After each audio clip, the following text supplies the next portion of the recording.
Hey everyone, and thanks for jumping back into the Cryptoverse. Today, we're going to talk about Bitcoin, dubious speculation. If you guys like the content, make sure you subscribe to the channel, give the video a thumbs up, and also check out the sale on Into the Cryptoverse Premium at intothecryptoverse.com. A lot has happened over the last few weeks, so let's touch base on where Bitcoin currently is, talk about what does it look the most similar to in terms of prior times in the cycle. So, the first thing that has happened is one of the things we mentioned, and that was that Bitcoin would likely sweep the range low at 90K, right? And the reason we mentioned that is because this was a very similar setup as to what we saw back over here in January of 2024, right? There was a range low that was set fairly early on. And by the way, the range low back then was set in December, and then this one right here was set in almost December, right? It was November. But this has been playing out maybe a couple of weeks ahead of where it did last time. But one of the things you'll notice is how similar the pattern has in fact been. So the first thing was that there was a series of higher highs right there. You see those series of higher highs, same exact thing this year, right? A series of higher highs that then after that third tag of the trend line, right? You got your first tag of the trend line right here, your second tag right there, and then your third tag of it.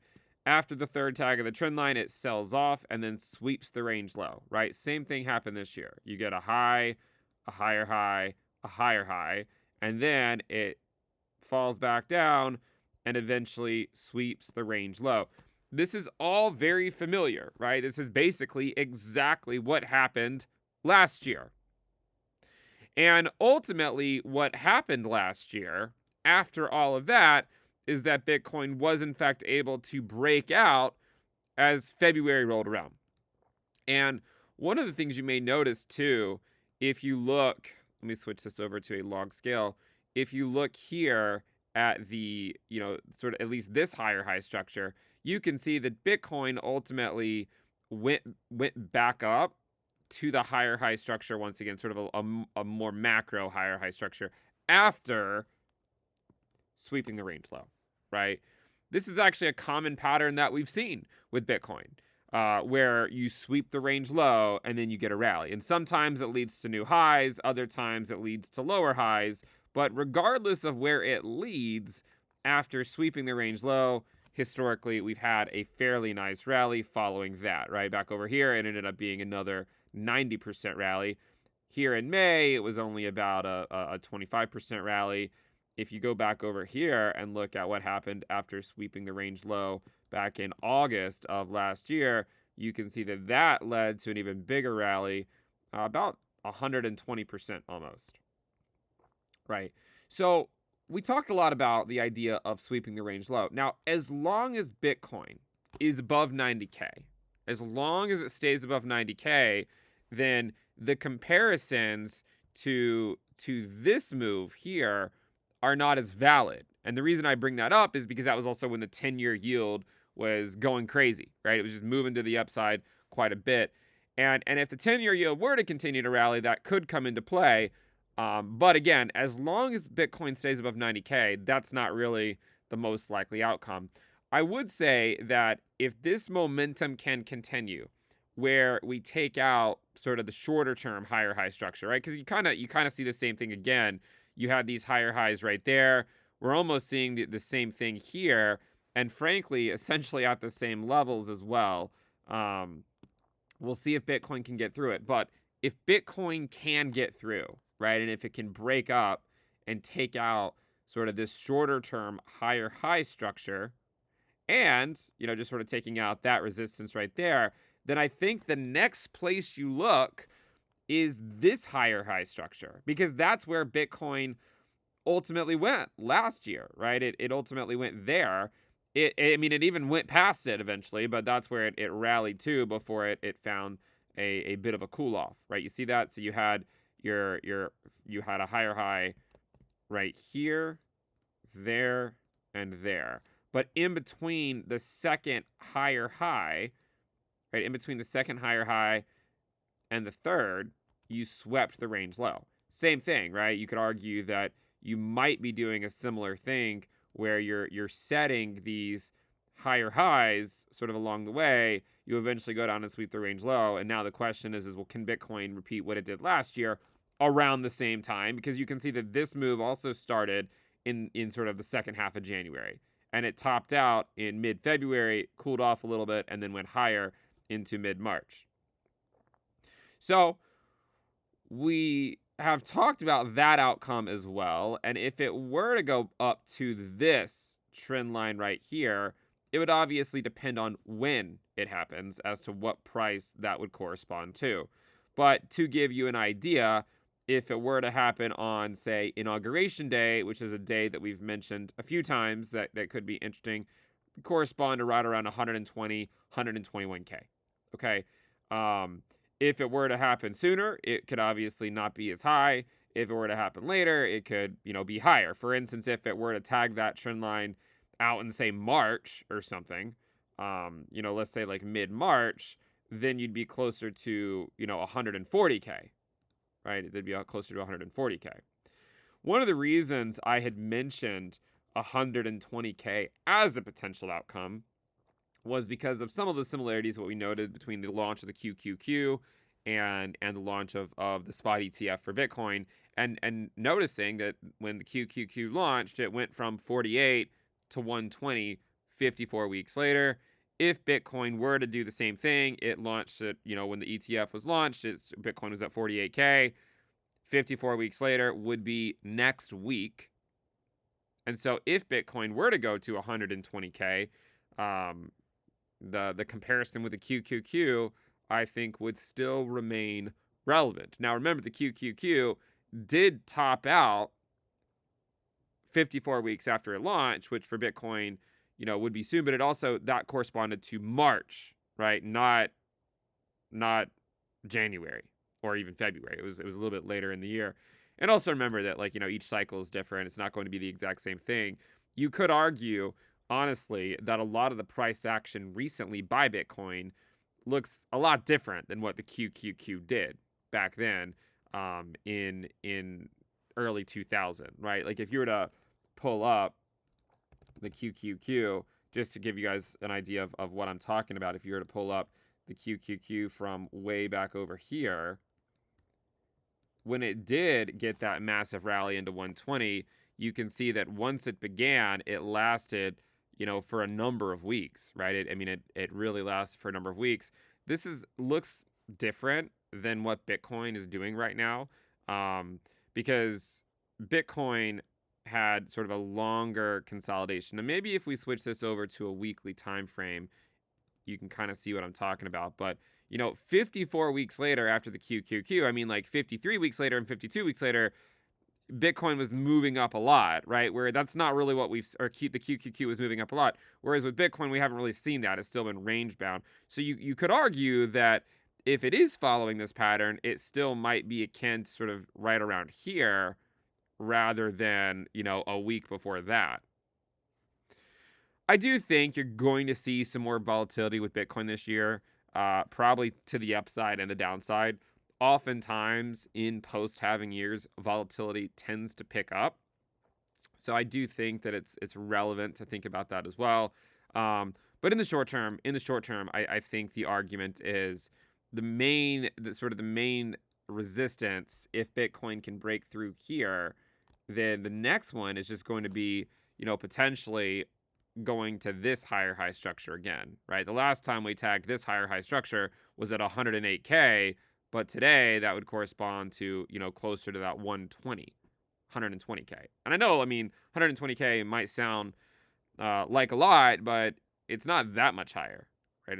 Hell, Bitcoin went up 5% today, right? If you had another 5% day and then another 5% day, right? You're almost there. So just something to keep in mind. And that's, of course, if it can break out of this structure right here, which hopefully it can. It goes to show you once again how powerful waiting for sweeps of these prior range lows can be. And we talked about this for a number of weeks, I said for many, many weeks that we would likely sweep these lows at some point before getting another move up. And you can kind of see here the market tried to front run it, but it got rejected. Here, the market finally swept it, and now it's had a little bit more fuel. Now it's gone up to an even higher high. The question is can it ultimately break through? What I think will happen at some point, probably this year, right? Because normally 2026, or normally midterm years are bear market years for Bitcoin. Now, of course, it could be different, but what I think will happen is at some point, everyone, I mean, at this point, I think so many people are getting really comfortable with this idea, right, of sort of buying sweeps of prior range lows and then just waiting for the market to go up. It's worked out so much, right? And you can pat yourself on the back. You took a risk, it paid off. At some point, it's going to happen, and then you're not going to see that secondary rally, that rally back up. And whenever that happens, will likely be, probably the start of your typical, bear market year. That'll just be something to keep in mind for later on this year, right? Whenever you get that, it's probably a sign that the market might need to take a breather for a little while. But those are my general thoughts right now about Bitcoin. If you look at a lot of different indicators, right? If you look at like the weekly, or really you could look at the 2-week RSI. If you look at the 2-week RSI, you can see that it already tagged this trend line, but in 2013 it did tag it a couple of times.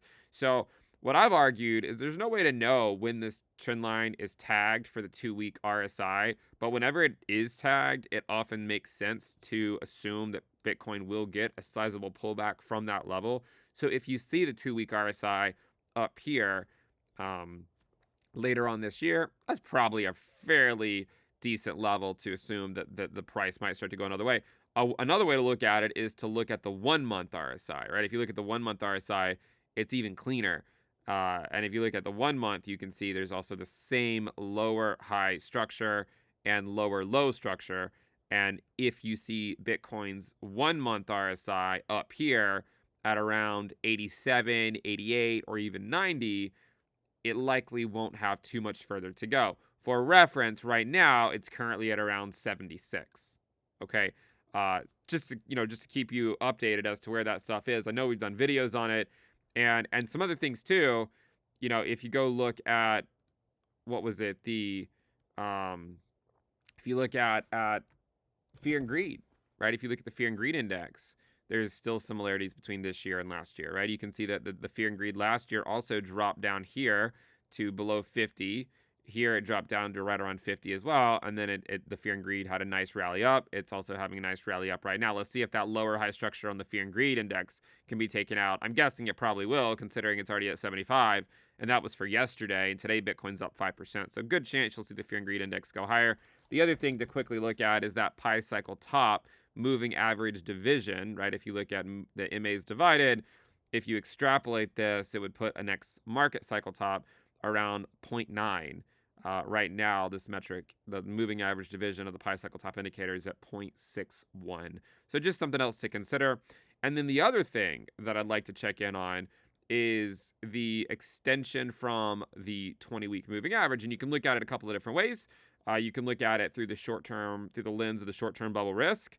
And if you look at it through the lens of the short-term bubble risk, you can see that it's more or less doing what it has already done, just kind of going up to that same level.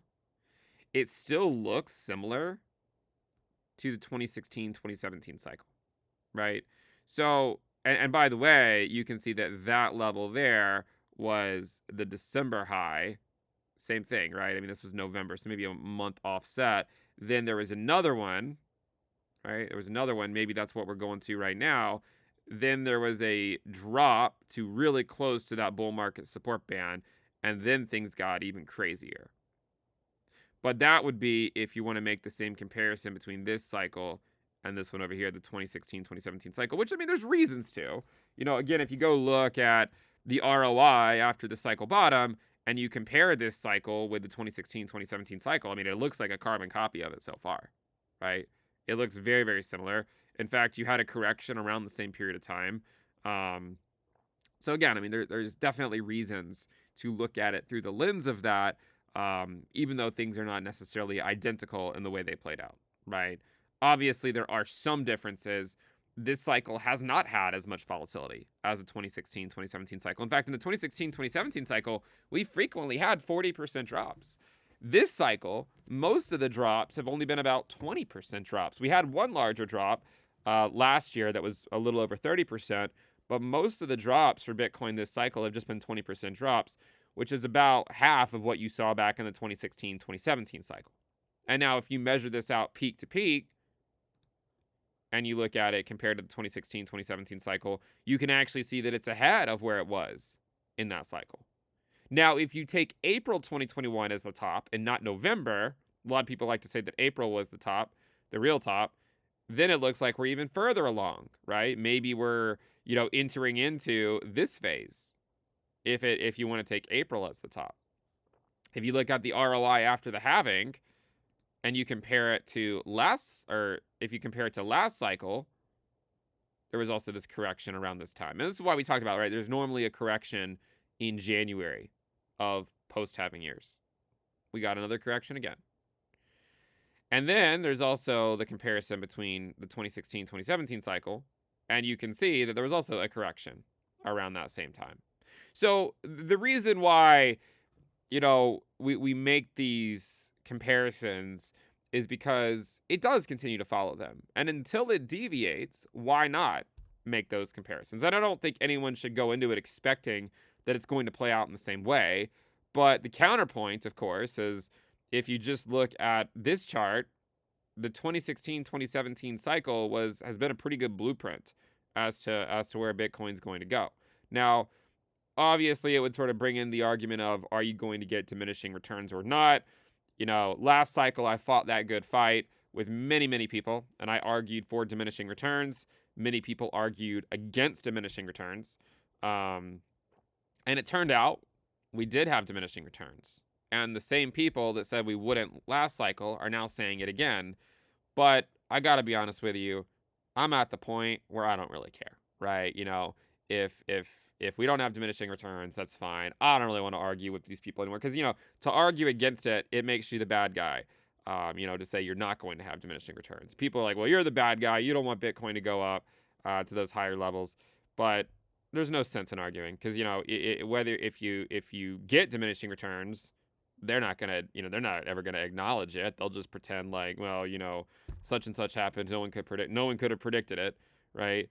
And if you don't get diminishing returns, you can wipe away the tears with all the money you made getting rich, right? So, it's one of those things where we have seen diminishing returns, right? That's what we have seen. Every cycle has basically been diminishing returns. And every cycle we get people arguing that it's not, and then it ends up happening. And then we repeat the process again next cycle. So, but again, I think I'm kind of at the point where I'll just let it be. Let's not get into the arguments this cycle.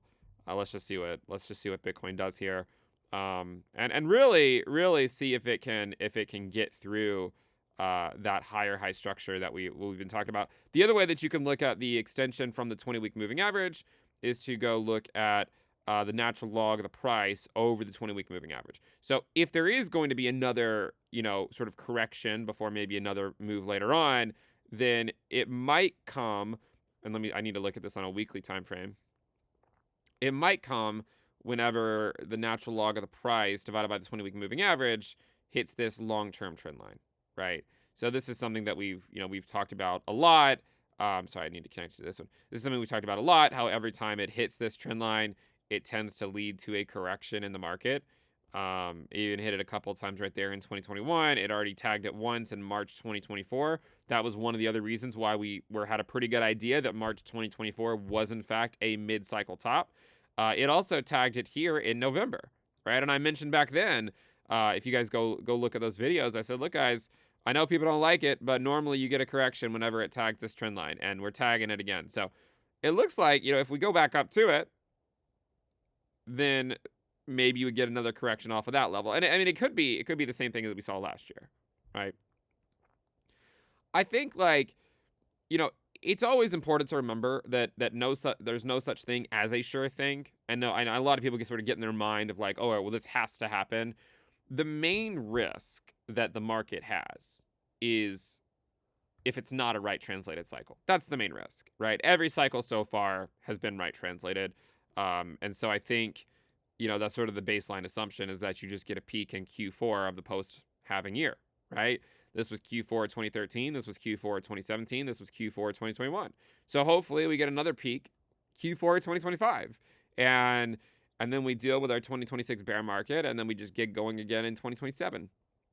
So sign me up, right? The only counterpoint is if you get a left translated cycle, which we've never seen with Bitcoin. So maybe there's a reason we've never seen it with Bitcoin, because Bitcoin more so operates with right translated cycles. But just so you're aware, that's the risk, right? If you get a left translated cycle like you got in like the 1970s, that's sort of the only thing that I foresee is the risk for Bitcoin is if something like that, at least in the short term, right? Is if something like that happens where, you had, this was a right translated cycle, right? Where you get a 3-year bull market and then a 1-year bear. But then the next cycle was a 2-year bull market and a 2-year bear. And the next cycle was a 2-year bull market and a 2-year bear. You see that? And so that's what you don't want to have. And the way you get a left translated cycle is one of two ways. You either see inflation skyrocket or you see the unemployment rate skyrocket in the short term. If either of those two things happen, that's what leads to a left translated cycle. And if you're not sure what I'm talking about, you could just look at the US inflation rate year over year and see that as the inflation rate went up again, right, as it got a secondary peak, as it got these secondary peaks, that's ultimately what caused the market to top out earlier than it otherwise would have. And that's why I know the inflation data and the labor market data is relatively boring. The market really just brushes it off for the most part, doesn't really care. And I even said that there's, CPI could very well come in line with expectations or even lower. It would likely cause the 10-year yield to pull back. If the 10-year yield pulls back, that's good news. And this time the market should treat good news as good news. Since the 10-year yield is pulling back for a good reason, not a bad reason, it's likely a tailwind for risk assets like Bitcoin, right? Inflation right now has been going up, but really slowly. And you might say, well, why is the market not concerned about this? Why is it not concerned? It's like 241, 258, and then 273, and then 29, right? So it's continued to go up basically every single month. And so then the question is why does the market not care? Well, the market didn't care in the 1970s either, when it was going up very slightly. It started to care as you got into March, right? When then it jumped from 3.8 to 4.8%. So that could cause the market to care. But you can see that the S&P 500 did not care that inflation was going up until you got a big jump. So that's, I think, the market isn't going to care about inflation unless it really starts to move higher. The market's not going to care about the unemployment rate unless it really starts to move higher. And it just hasn't done that. The market cooled off for a little while it went up over here, while the unemployment rate went up over there. Bitcoin dropped for about 6 months. But now that the unemployment rate has been range bound, Bitcoin needs a reason to go down, not a reason to go up. The market naturally goes up. And if the unemployment rate's not going up, and if the inflation rate's not going up fast enough, then Bitcoin generally goes up. Okay? And so that's why, you've seen the same pattern play out again and again, where you get sort of a low, you sweep the range low, and then Bitcoin goes higher as long as there's not any bad macro data that it has to digest. And we've seen that process play out over and over and over again. We'll probably do a video on Bitcoin dominance relatively soon. I do think that at some point this year you will see Bitcoin dominance drop, but it's unclear if it's going to be exactly now or if it will be a little bit later. I mean, right now you could argue that dominance is struggling, but objectively, you could also argue that this is just simply a higher low, and then you're having another higher low again, and now it's back above the bull market support band. So I don't have a strong opinion on it. I mean, 60% was good enough for me. It's always possible it goes higher, but even if it does go higher, it would likely take a while to digest, kind of like it did over here, right? Kind of like it did over there. It was around the same level where it just kind of bounced around for a while. And then it took a while for it to really figure out that dominance had not actually topped. But I don't really think this is the same comparison. And the reason for that is because I think you have to include the stablecoin market. I think you have to include the stablecoin market. At least that's my interpretation. I could be wrong, but if you look at dominance excluding stables, one of the things you'll notice here is that it's getting rejected by the bull market support band, but there's been times before, like last year, where it was below it, and then by April, it got right back above it again. So, and when you look at it excluding stables, you could already argue it's back up to where it was, back over here in March of 2021, and that where it really already went up to where it was in February of 2021. Whereas if you look at it including stables, February 2021 would be maybe a little bit higher. Not really that much higher, honestly, but a little bit higher. But those are my general thoughts right now about the market and about Bitcoin and about sort of the main narratives for the year, right? Obviously, you have people sort of talking about the strategic reserve. You have people talking about, obviously the ETF flows and whatnot. Those will be the main narratives. The other main narrative will just simply be, can we extend sort of the inflation stuff, the unemployment stuff? Does the Fed engineer that landing? Do we see unemployment stay low without really having to send inflation into a second wave? So we'll talk about that. Again, thank you guys for tuning in. Make sure you subscribe, give the video a thumbs up, and I will see you guys next time. Bye.